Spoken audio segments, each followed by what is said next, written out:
日本ファルコムコーポレーション。 Hello everybody, Sheepavice here and welcome back to East 1. And this time we're going to have a little bit of a different episode here. As you can see, we're not playing the Chronicles version of this game. We are playing the DS version, Legacy of Ys, Books 1. Or Book 1. I was going to say the whole title, but then I decided to change it, and I don't know. Anyway, I've played up to this point in the game where we were in the Chronicles version, right after the shrine where we get the first book of Ys, and we're right before we go and visit Sarah. So let's go and see what she has for us waiting. No. Inside the shrine, got a statue, Bayu Ba'dead, and the Book of Tova. I'm assuming there wouldn't be all that. She wouldn't have gone through all the trouble writing that if it didn't have anything to do with her. Of course, if it didn't have anything to do with her, she wouldn't have wrote it in the first place. Never mind.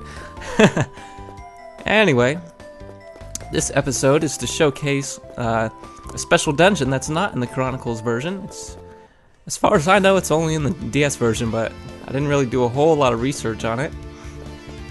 I guess I could go over some of the differences. First off, if you look down on the bottom screen, you can see the level system is a bit different. I'm pretty sure it uses the same one that Ys 2 Chronicles will use, which means there will be a max level of 55. I don't know. I've never bothered to max out the level on this version. That's what I'm assuming. Another thing is, this game gives you the option to play with buttons. They still have the old system, but the old battle system.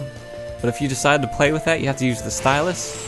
So it's a little bit inaccurate as opposed to the PSP's D-pad, or now that Chronicles has been released on the PC by Xseed.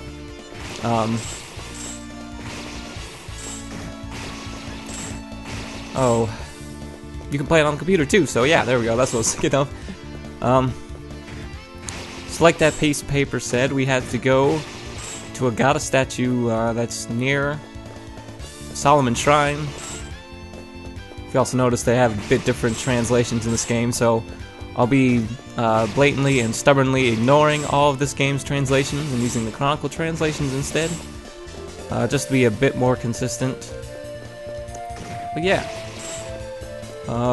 So, been to the shrine plenty of times before, but I guess since we're already in Zepik Village, I can just show this trip again.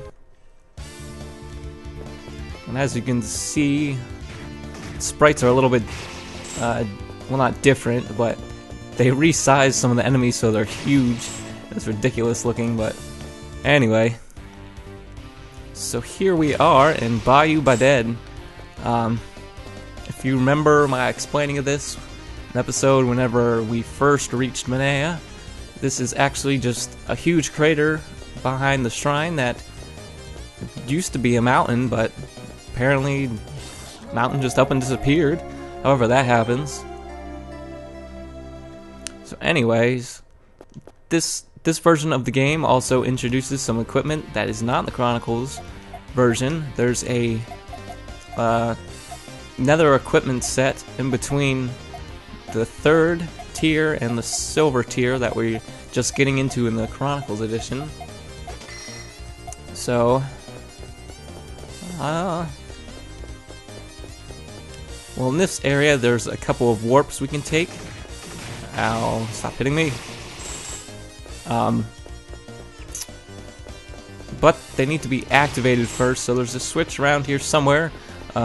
I don't know exactly where. I haven't played this dungeon a whole lot, so maybe a little lost for a little bit. But that's okay, because this area is short, and if I wasn't lost, this would take no time at all. Oh, I could probably equip the powering for this first screen, because the enemies in this first area are weak enough. So we're eventually going to have to take this warp here. But we need to find the switch to activate it first. And it might be over there if you look on the mini map down below where that little inlet is.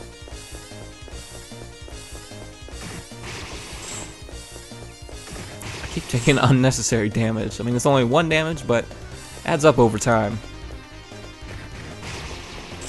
As you can see, you have to manually pick up the money in this game. No, it's not there. Oh, why can't I find this? Oh no, wait, it's up here, isn't it? Yeah, it definitely is. Okay, never mind, I found it. Alright, so now we can head to that bottom right teleporter, and that'll take us to the next section. Now there is a harder enemy there.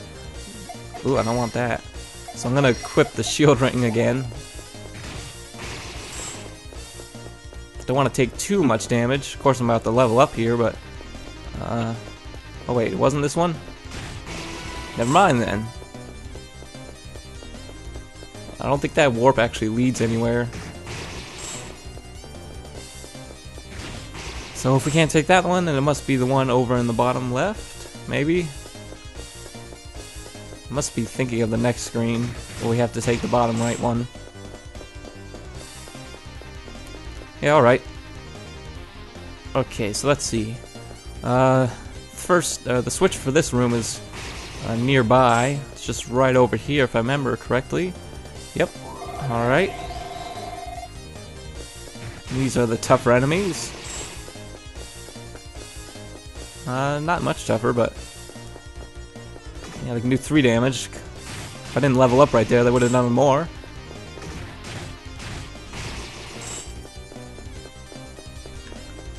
So overall, I like, as far as the control schemes go, I like the Chronicles edition, how it just works more.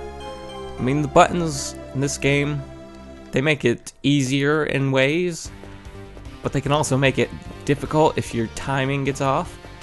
There's cases where you'll just get stuck and you can't hit the enemy. It's really annoying, but anyway, we got the ruby shield there, but since we already got the silver shield in the shrine earlier, it's not really, we don't really need it. But you should collect it anyway, because you will need it later. That's everything on this screen, so we can head to this bottom right teleporter. There's gonna be even tougher enemies around here, so gotta be careful not to take too much damage. So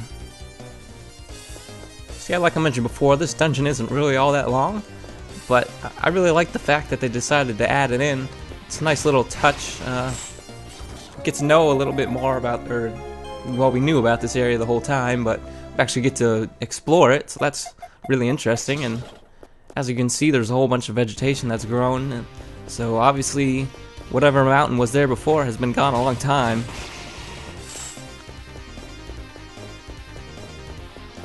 This is probably the only thing that I like about this version of the game, is this dungeon. Other than that, Chronicles edition is just better. It's overall more polished. I like the leveling system. I do not want to be here. Actually, I do, but I'll be more careful than that.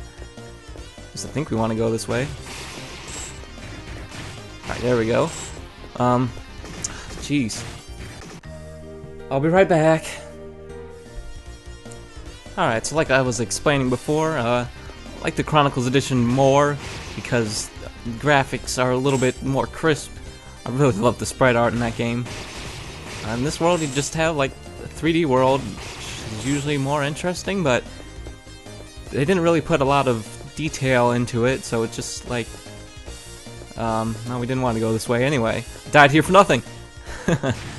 But it just, a lot of places, I don't want to die again, please. A lot of places feel too empty because of the lack of detail. Like, there's a lot of areas in this game where there's just nothing there, but at least in the Chronicles edition they have some sort of graphical detail that they put there just because. So that's really nice. I like that a lot. Obviously the music is a lot higher quality. I mean, And a lot of the tracks in this version are a lot shorter. They added a whole bunch of different parts in some of the songs. And actually, this song that's playing right now is not part of East 1 originally. It's actually a song from East 2, but I guess since they didn't feel like making a new music track for this one dungeon, I guess they decided to take it. Anyway, we needed to activate that switch on that screen in order to activate the teleporter that's in the bottom left of the room before. It's kind of confusing because you have to go backwards, but once you know where you're going, then it's not too terribly bad. Alright, this is the last screen before the boss, so I want to grind up to level 20, just to make the boss a little bit easier. And we're almost to the level anyway, so it's not going to take too much longer. Oh, and don't worry about these enemies because they're only going to do 1 damage. Unlike those bloody blue guys, that's why I like grinding on these guys better. That's another thing I don't like about this game is you have to grind a lot more. Because there's only 10 levels in the Chronicles version, if you ever have to grind at all, it's only for 1 level, really.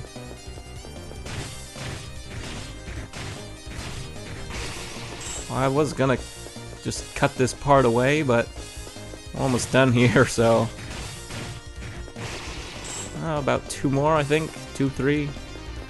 That should do it, and then we'll be ready to fight the boss. A little bit low health. It'd be nice if I could get a leaf from one of these guys, but I guess not.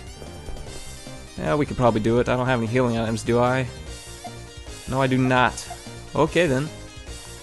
So, let's just go ahead and open on this door. We don't need any keys to open this door, so we just walk right on in. And this is another song.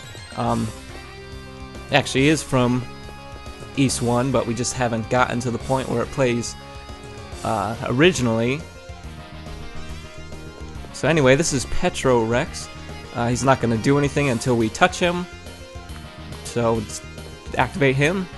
Now he's going to spin his arms, and after he spins his arms for a little bit, he'll punch them out.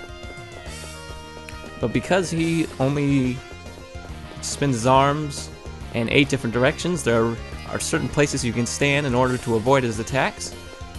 And that's why he shoots that little electric ball at the beginning of his arm spins, just so you can't stand in one spot and never get hit. At least I'm assuming that's why they put that in. So anyway, this guy's not too difficult. Just wait for him to stop spinning his arms and then go in there for attack. You only get 1 attack per arm spin, so don't try to do more. If you get stuck in his arms, it's pretty bad because you're going to take a lot of damage from that, so try not to do that. Oh, whoa, whoa, almost got stuck there. Yeah, so level 20 is more than enough. On my last recording of this, I actually was only level 19, and I died while he had 1 hit left. So that was pretty funny.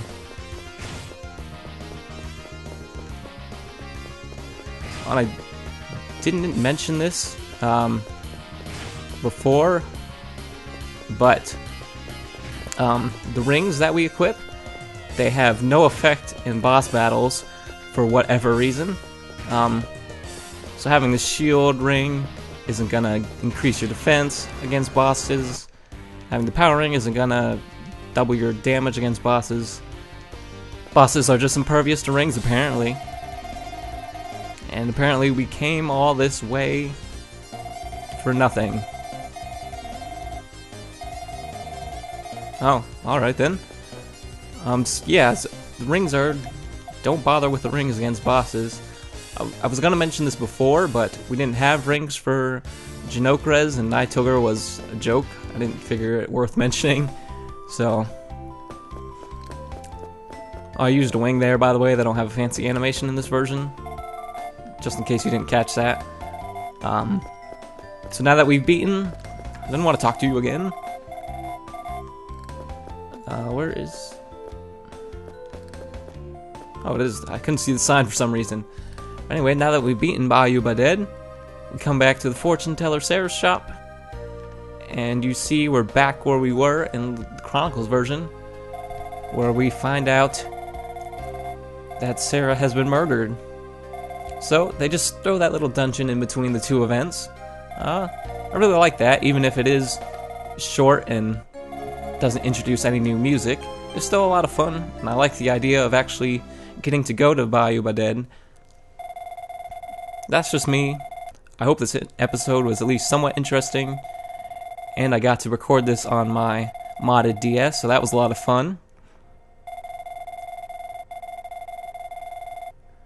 And anyways, in the next episode we'll continue on with the story back in the Chronicles version, and we'll head to Rastin Mine, like Sarah has told us to, with her dying words. Yes, I know. So, I'll see you then.